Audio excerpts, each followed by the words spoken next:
season? Nothing, to be honest. What's crazy is the San Antonio Spurs get rid of guys that I thought they were going to keep forever, and then all of a sudden they're always in the playoff hunt. So, like, what is Greg Popovich feeding his players that no one else is? Because you would look at their roster and say, okay, they have DeMar DeRozan, they have LaMarcus Aldridge, they have DeJounte Murray, and they have some other really good guys. But other than that, you're like, who are these guys? But yet in every single game, for the most part, they are competing. They are playing the right way. They're pros. Their approach towards the game, they're prepared. And so for me, it's like, dang, San Antonio Spurs, is the culture that much better than a lot of other teams in the NBA that you could put almost anybody out there and they compete at a high level every single night? So I'm impressed, and I love watching them play because, guys, you can see them get better within their roles on that team. Well, history and statistics say yes, the culture is that much better. I played there, Steph, and I would like to tell you that it is, Channing. The reason why is, you said it, they're more prepared. They prepare, but they also develop. Then I think also what Pop does an excellent job is you're going to play to your strengths or the strength of the team.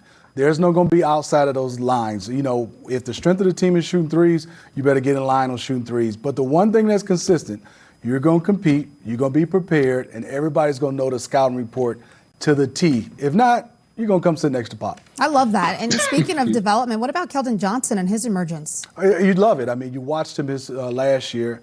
Wasn't as strong, gotten bigger and stronger. And you look at this young fella, not that he's not capable, but I'm just loving that, the games he has is 13, 11 rebounds, 14, 10 rebounds. I think tonight he has double-digit rebounds, playing extremely hard defensively, and he was more of a scorer coming out of high school and college, but you've been able to change his role with Pop. But I'll also, Channing, will add, this is something different that a lot of teams don't do. Every guy during shoot-around, Channing and Steph, must pick out a player and be able to tell the coaching staff everything he does, the nuances on and off the court. I love that. I think more teams should incorporate that. When I was coaching, we would do that. You did? But we would do it random. Pick a player and make them. Which is good. It is good. They have to know. Got to be prepared. Know, Channing, you know how important that is. We do that in the playoffs. Only in the playoffs? It depends on how good your team is. If you got a team of vets, right? If you got a team of vets, you already know. Here's a look at the box score. It is fourth quarter in San Antonio. Dallas is currently up 113-109. And as I mentioned, Luka Doncic, only one rebound. It's the same team that you're playing back-to-back. Cleveland gained a lot of confidence with the last win against Brooklyn. It is. You have two guys, Taurean Prince and also Jared Allen, he's telling the coaching staff every play, every call, which they already know. And then you can tell Jared Allen had a little extra in these last two games for the Brooklyn Nets. A little chip on his shoulder. Oh, for sure. There's the win, 125-113. Again, Sexton with 25 and 9 assists. Drummond with another double-double, 19 and 16. For the Brooklyn Nets, Kyrie Irving led the way with 38 points. James Harden had 19 points, 11 assists. So we're going to listen to hear what James Harden and head coach Steve Nash had to say after the game. I feel like we're getting open shots. Honestly, our problem is an offense. Like, we scored 113 points tonight, and even last game was more than enough to win the game. I think defensively we have to be more engaged, and we have to round up some more stops consecutively, and that'll make our offense a lot better. So offensively, we're not worried at all. It's our defense. We got a lot of things to work on. There's a lot to clean up. It's very early. Like I said, it's relatively new. Having Kai back after 2 weeks, James joining the team, Kevin sitting out tonight. It's a lot thrown at us. So, I don't want to overreact, but we are going to urge the guys to clean up as much as we can the hustle areas, but also schematically just continue to refine and get better. And you know how this league is. A few days ago, we were on a 4-game winning streak, and now we underperformed in 2 games. So we got to find a way to get ourselves, playing a little cleaner, a little sharper, and trying to clean up some of these categories that we're not competing well enough in. It's interesting to hear their perspective. The first thing out of James Harden's mouth is that offense is not a problem. I don't think anyone's ever accused them of having an offensive problem. But anyway, Smitty, let's talk a little Cleveland because they've had some success. Head coach J.B. Bickerstaff has done a terrific job instilling a new culture in this team. Colin Sexton has seemed to excel, especially here lately. Your thoughts on his play? Well, Colin, I've been knowing this young fella since born and raised here in Atlanta. I've been watching him play for so long. He's always played extremely hard. You watched him in high school, I did, and then you got a chance to watch him in college and also in his first year in the league. I think for him is now he's understanding how to slow down offensively. But what I love is I'm looking at his turnovers.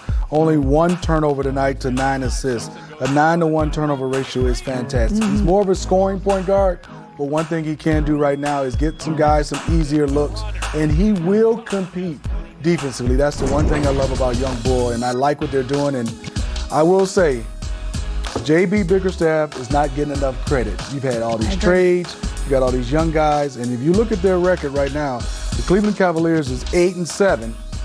The Brooklyn Nets are 9-8. It says something.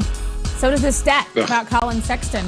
First player in Cavs history to score 20 or more points in each of his first 10 games of the season. That is impressive, people. Yes, it is. All right, Channing Frye, we have not forgotten you. We are not leaving you out. The other side of this equation of this basketball game is the Brooklyn Nets. We've talked about them. We are going to continue to talk about them, obviously, with their big three. Kevin Durant out due to rest. You know, he's got the Achilles injury that he's still trying to make sure it doesn't come back and haunt him. But they still should be good enough to beat most teams, right? You would think so, but I think they don't have an emotional leader, right? You have a guy who's an MVP, James Harden, who I think is super skilled, super amazing, obviously has, defensive questions. Kyrie, who's coming back from his time off, whether that was mental health or whatever that issue was. And then they have a depleted bench and guys that are coming in there that were third and fourth string guys that are now having to play, extended period of time. But what I look at them is like, who's their emotional leader? Who gets mad when they mess up on defense or don't make the extra pass or don't run the play correctly? They don't have one of those guys, right? And I think, again, you're asking so much of DeAndre Jordan to go out there and be the center, and then you're asking Perry to come out there, and you're like, the game is moving pretty fast for him. And so for me, there's a lot of variables going into why they've had their struggles lately. And the Cavs just don't match up with them. And I watched the Cavs went in a zone, and we were talking about this. And you would think James Harden, one of the best shooter in the league, Kyrie, one of the best shooters in the league. They got Shamet. They have shooters, and yet no one can make shots in a zone. It's like people go in zone for teams that can't make shots. So for me, it's them getting used to each other, and that, again, emotionally, every single game needs to be important. Who's that guy, whether he's playing 5 minutes or 35 minutes, that can yell at James Harden, Kyrie, and KD and say, hey, pick it up on defense. This tonight matters. It's a great point, Channing, because what you said I thought was important, whether they play 5 minutes or 35 minutes, because your verbal and emotional leader does not have to be your leading scorer or your best player. Correct. It has to be someone who your teammates respect. So when they say it, everyone listens. Very good point by you, Channing. All right, we're going to move on to... You're very welcome. We're going to move on to another game. Boston, Philadelphia. This has turned into quite something, even though it's early in the year. Because of the format of the scheduling in the NBA, teams are playing each other back-to-back situations. It makes for some heated, elevated, physical play. And this series, I'm going to call it that loosely, is no exception. Marcus Smart and Joel Embiid actually had some comments. It's tough. It is tough, especially when, we got our hands up a lot of the times and, he flails and he gets the call. I'm sure he knows himself and he knows his game too. He does a lot of that. And to the highlight, Joel Embiid coming off of a 42-point game against the Celtics. Seth Curry's first game back after missing 7 games due to COVID. And how did things start off? Okay, Seth. Walk right back in the gym knocking down threes. In his blood. Kemba Walker back in action. Yeah, he's going to be special for Boston.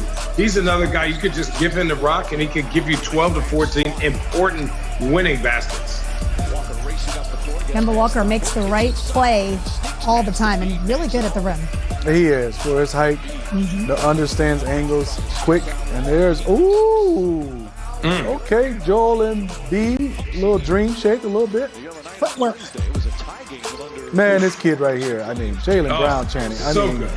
It is So good. and still not lose his defensive principles. That's what I love. Ooh, that's a block.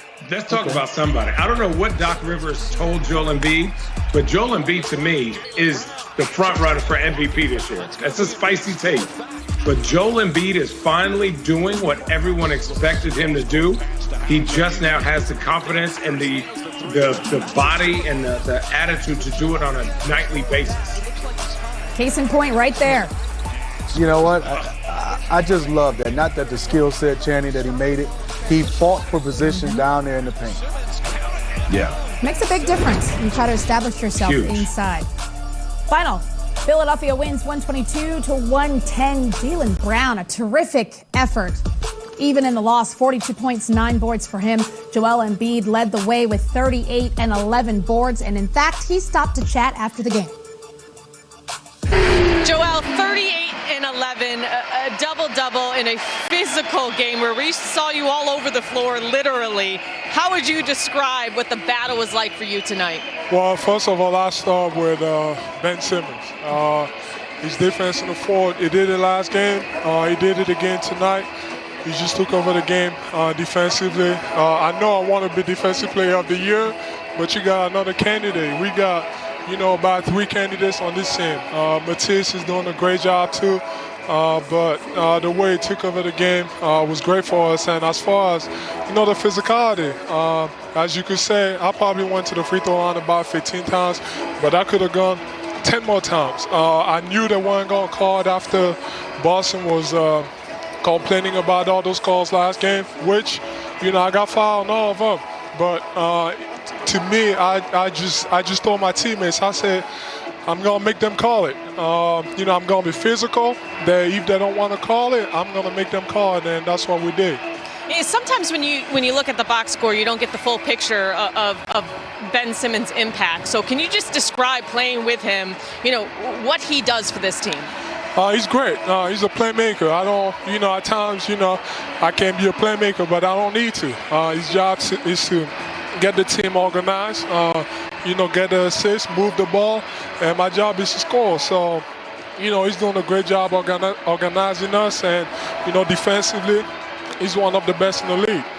Well, a unique aspect to this season is something like playing your rival, the Celtics, twice in 1 week. So what did you learn about your team after these 2 hard wins? Oh, it was great. We fought through it. At times, they were more physical than us. Tonight, they started the game. He was physical, and we responded well. We made plays, and just our last game, we took over in the fourth.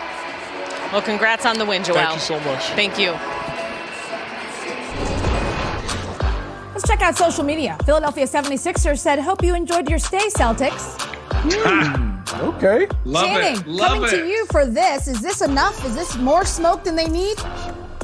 No, I love it. Yeah, listen, you don't have to like them, man. We're all competing for a championship. I think, to me, obviously, you would have to put the Bucks up there as contenders, and then to me, it's Philly, Boston, and that's I may be forgetting somebody, but that's it for me in the East, right? I think those 3 teams really feel and believe like they have a chance to win a chip. So the fact that they're chippy with each other, you see how I played that there, yes, is great, and I think it's awesome play by Marcus Smart to acknowledge that, Joel Embiid is, embellishing sometimes. But I also agree with Joel Embiid saying, hey, I'm going to play even more physical because I could dominate this game, which he did again without the free throws. So for me, I love that back and forth, and I cannot wait for the playoffs. Hopefully something can happen where the stars align and these 2 teams play each other. Wouldn't that be something? Smitty, you hear a lot of talk about rivalries. People say it even when there is not one. This one, these 2 teams historically have been rivals. So this is good. Yeah, it is. I mean, you look at it, like you said, historically, it's been the Philadelphia 76ers, the Boston Celtics, and then you fast forward to now. Today, they've had their battles in the playoffs, and now you have Doc Rivers, a former Celtics coach, who is now coach of Philadelphia. But to go back to that tweet from the Sixers social media team, let me talk myself. I don't need the social media team talking. Let me say what I have to say. I would like to be able to speak for myself. I guess I'm just old school, Channing. I don't want the social media team speaking for us. Let us say it ourselves as players. Yeah, I mean, With my Twitter handle. I'm with you, Smitty, because I feel like you're giving them bulletin board material and nobody in the locker room said I'm okay that. with that as long as I can say it, not, Right. social media people. Channing, what about Ben Simmons? What about his play? We talked a little bit about Joel Embiid turning into the dominant player we all have been expecting to see out of him. How does Ben Simmons fit in that equation, and are we seeing this work?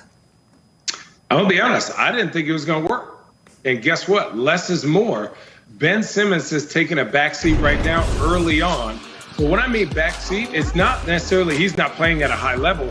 It's just he's doing all the little things. He has, I think he had 11 assists today. He's attacking the rim. He's shooting correct shots. And defensively, he's one of the best in the league, like Joel Embiid is doing. So it's what the team needs. He's going to be an all-star. He's going to be considered, in the top 15, top 20 best players in this league. It's just that Joel Embiid is playing at an MVP level for them right now.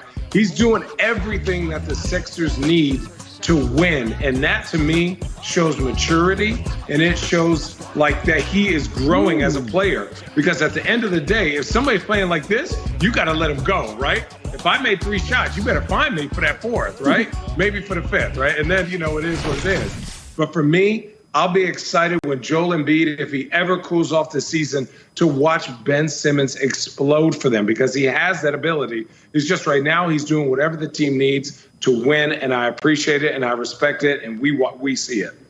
So on this show, we like to give coaches their due. We talked about J.B. Bickerstaff with the Cleveland Cavaliers. Doc Rivers. A lot of times people will say, well, he had the big 3 in Boston, right? He had the players in L.A., he has these guys here, but they look different. Is he the reason why we're seeing a different looking Joel Embiid? I think a different look of the Philadelphia 76ers. They're playing the game like they are trying to win a championship. They're focused on winning a championship. A lot of times you see Philly, and we've always asked him, what are they doing? Are they playing inside? Are they playing out? Are they playing defense? There's so many questions we have from them. What I love right now is Joel Embiid has him playing the big man role. We all know you can shoot threes, but he's fighting in the post. He's rebounding the basketball. He's dominating. He's talking about being physical. I'm with Channing. I love the way Ben Simmons is playing. If you look at 7 for 10, gold bars, finals. We got a lot of gold bars, Steph. Yes, we do. This board catches you up for the night. So if you're just joining us, take a quick look and see what your team has been doing. And we're going to catch you up all night long. We're going to start off with Chicago, Charlotte.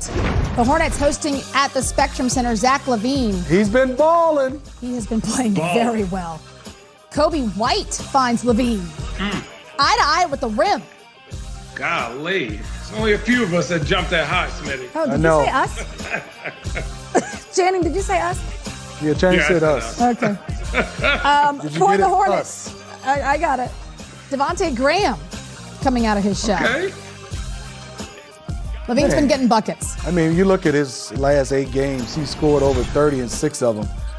Averaging 31, impressed by that, but 54% shooting, that's big time. Scary Terry. Ooh, Terry Rozier. He turns one over every once in a while. Kobe White, back home in the state of North Carolina. Gordon Hayward had a terrific night. Wait a second. He still had enough to dunk that. Yeah. Oh, another University of Arizona. Here we go, Lori. Channing, I like marketing. They have to keep getting him more touches. He has to start getting more touches. Yes, there we go. Chicago wins. They did. That's all that matters. Gordon Hayward, 34 points in a losing effort, but he's been playing terrific for the Hornets. Zach LaVine with 25, 6 and 9 assists. Markkanen with 23. The Chicago Bulls, 7 and 8 now have won 3 in a row. The Bulls getting hot. Moving on. Houston is in Detroit. 2 teams that are looking for a win. Remember, Victor Oladipo is now a Rocket. Last 2 games, he's averaged 27 and 7.5 assists. Okay, IU backcourt. Victor and Eric Gordon. Oh, good call by you. It's so weird seeing him in that uniform. I'm so used to James Harden. I got to get used to this. Man, Jeremy Grant bet on himself, Channing Frye, and he is rolling. Yeah, that's an $80 million bet. That's a pretty good bet. I'll be shooting that too. Said I want to be first option. Right? What? Hey, for sure. Pass. Some lovely finds. Grant. Catching and knocking down threes. He's played well. Good for him. Most improved right now. Woohoo! Oh, physical. Take the bump and finish. Jeremy Grant ends up with 21. What they call?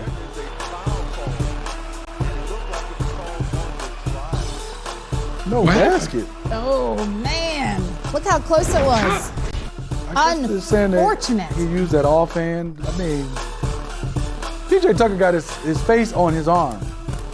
That's seriously. I mean, like, you got your face on his arm. Unfortunate. You know what? Houston. Man. They win by 1 point. Detroit. I'm just feeling bad for them because the effort has been there consistently. They just cannot seem to get over the hump. Out of all the games they've lost, guys, only one has been more than a double-digit loss. Pistons. Wow. Yeah, it's been a tough year for them. All right, so listen, it's been a tough year for a lot of teams. We're gonna listen to we're gonna watch Cole Anthony with the game winner. Remember that in Orlando? Yes, Let's watch indeed. that. Oh, yes. That was a great crunch time.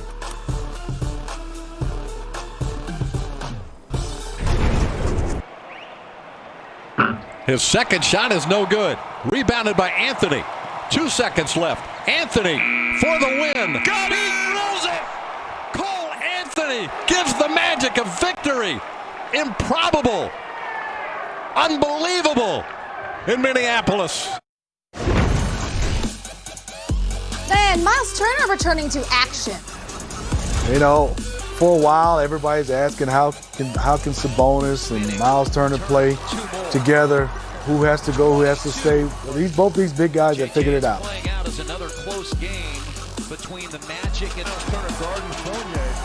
Vooch is a problem, man. Whew. He is a steady double-double. Heck of a pass. Sabonis is Oh, He's going to that left. He's coming back left. What are you doing? Footwork. 5 seconds. Gordon on the drive. Good hands. Man, I'm telling you, the Pacers. Think about if Karis LeVert hadn't had the issue with his body. I would have been bananas for them. Also add T.J. Warren, Channing Frye. This team has, and they have Jeremy Lamb back. This is a team. It's gonna be a little scary. I know people think I'm crazy, but I did call out that Utah would be second in the West. People thought I had been drinking chosen wine. You have. There he is. I call him the president. Malcolm Brogdon.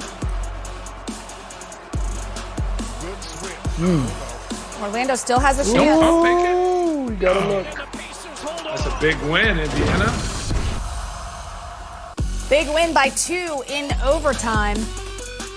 Fournier with 26 and 9 assists. Vucevic with 24 and 12. Another double-double. That's just what he does. Malcolm Brogdon, a.k.a. the president, led the way for the Pacers with 23 points and 6 assists, and he stopped to chat after the game. Coach trusts us. It's been the team's been building on trust. Coach trusts us. We trust him to make calls. If we felt like a timeout was needed, we would trust him to make it. So we just got to play, and we trust each other on the court. The play was actually for Doug to come off, try to make a play. He kicked it to me. I shot it. And Domas and you have worked so well together that in that situation you can also play off each other. Yeah, Domas, I think he got us back in that game. He saved us in the, putting it into overtime. So, it was up to the rest of us to carry it through for him. The last 2 games you played without Miles Turner. Coach Bjorkgren talked about the toughness that he showed just returning to the court, and then the way he played offensively and defensively. What can you say about Miles Turner tonight? Huge, man. He's playing at honestly an all-star level. He's going to be Defensive Player of the Year this year. He's proven it night in and night out. It's time for people to give him some respect. You guys are a little bit shorthanded, but you had Jeremy Lamb back the last 2 games. What has his boost meant? Jeremy's he's a starter in this league, man. People know what he does. He's a pro in every way, man. He's approached his rehab and at a high level, and it's paying off out here. All right, let's see. This is about Sabonis. He's the 5th player since the ABA-NBA merger to open a season with 15 consecutive double-doubles. Pretty good company there, Smitty. Yeah, I mean, it's a treat to me to get a chance to watch him play. I remember when he was about 3 foot tall. Now he's a 7-footer. I play with his dad. But what I love is we all know he can score the basketball, but the way he's rebounding the basketball, but then he's adding today, you look at 9 assists, Steph. Also, he had 5 steals from a center spot. And then also being able to coexist with Miles Turner. I am a true believer. 2 bigs can play together, especially when they have a skill set the way those 2 guys have. And Malcolm Brogdon, who wouldn't want to be his teammate? I mean, he just big upped everybody on his team, and they have leadership. They have just a great way of brand of basketball the way they're playing. Channing, the Orlando Magic came out hot when the season first started. Now they're at 7-9. We talked about Vucevic and how he's a walking double-double. What else does this team need? Keeping in mind they lost Fultz, so obviously they're not who they were in the beginning. They just need bodies. I think you would say this. Let me give credit to Vooch. He's the most underrated big man in the league. Since he's been in the league, this guy has been putting up double-doubles every single night. He can shoot the 3. He's a willing passer. He's physical, rebounds even outside of his, his area. I think he's a very, very, very good player, obviously an all-star. Secondly, I think the Magic culture is really good. Defensively, they've been one of the top defensive teams over the past 2 or 3 years. They have been hit with the injury bug, which has sucked because I thought that their development would get better and better. But I do like that Cole Anthony is getting an opportunity to play and show what he can do and to grow and develop. So I think stay pat with what you're trying to build right now. The Magic, I always have them 7 or 8 in the East because you got to beat them. I think the Pacers are a very good team, and it took overtime to beat a depleted Magic team. So give the Magic some credit. Give Evan Fournier, Aaron Gordon for buying in, sticking there, and really trying to establish something that is Farm. When you want the real deal, like a good neighbor, State Farm is there. First month of the season, top NBA storylines. James Harden traded to the Nets in a 14 deal. That was just January 13th. The Knicks are a playoff team for now. Battle of LA in the West, and the Warriors are back in playoff contention. A lot has happened. It's early in the season, but we're going to dive right in. Gentlemen, we are going to talk about some of the most important things as we welcome you back in the studio alongside Steve Smith and Channing Frye. I'm Stephanie Reddy. Channing, I want to start with you. We had a little bit of chatter about MVP talk earlier when we looked at the Philadelphia highlights. So, Channing, what say you about who you think might be the leader of the clubhouse for the MVP race? What say me, says Joel Embiid. I mean, listen, he's the most dominant big man in the game right now. And think about, I'm saying that, and as good as a season as Jokic is having, Joel Embiid is unguardable down there. He's leading this Sixers team not only on the offensive end, but on the defensive end. He's being consistent, he's being aggressive, and he's making better decisions this year. Again, I say maturity and growth, and he's taken that. And I think they put the pressure and said, hey, you're going to be their main guy to lead this team, and here you go. Here's the full plate. Now let's see what you do with it. All right, Smitty, what do you think?